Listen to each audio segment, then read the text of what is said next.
اعوذ باللہ من الشیطان الرجیم، بسم اللہ الرحمن الرحیم۔ السلام علیکم ورحمۃ اللہ۔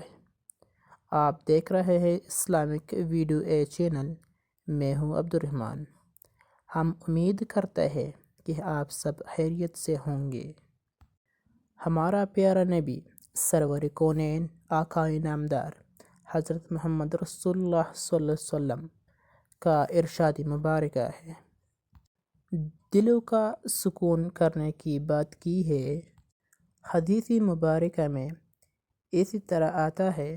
حضرت ابو ہریرہ رضی اللہ تعالی عنہ سے روایت ہے، رسول اکرم صلی اللہ علیہ وسلم نے ارشاد فرمایا ہے، جہاں کہیں اللہ کے بندے اللہ کا ذکر کرتی ہے تو لازمی طور پر فرشتے ہر طرف سے ارد گرد جمع ہو جاتی ہے اور ان کو گھیر لیتے ہیں، اور رحمتی الہی ان کو ڈھانپ لیتے ہیں، اور ان پر سکینہ کی کیفیت، اور اللہ تعالی ان معزز فرشتوں پر ان کا ذکر فرماتا ہے۔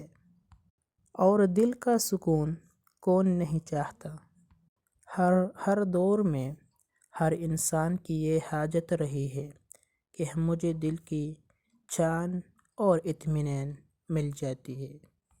اور وہ فرماتا ہے، سبحان اللہ و بحمدہ سبحان اللہ العظیم۔ کہنے سے اللہ پاک زمین اور آسمان کے درمیان جو فاصلہ ہے اس کی برابر گناہوں معاف کر دیتا ہے اور دل کو سکون دیتا ہے۔ میرے پیارے دوستو، ہم آگے بڑھیں اور سبحان اللہ کی فضیلت کی طرف۔ صحیح مسلم کا روایت ہے، 100 بار سبحان اللہ پڑھنے سے 1000 نیکی ملتی ہے اور 1000 گناہوں کو معاف ہو جاتی ہے۔ تو میرے پیارے دوستو، یہ بابرکت وظیفہ پڑھو اور آگے شیئر کر دو۔ شکریہ۔ اور میرا چینل اسلامک ویڈیو اے سبسکرائب کرو۔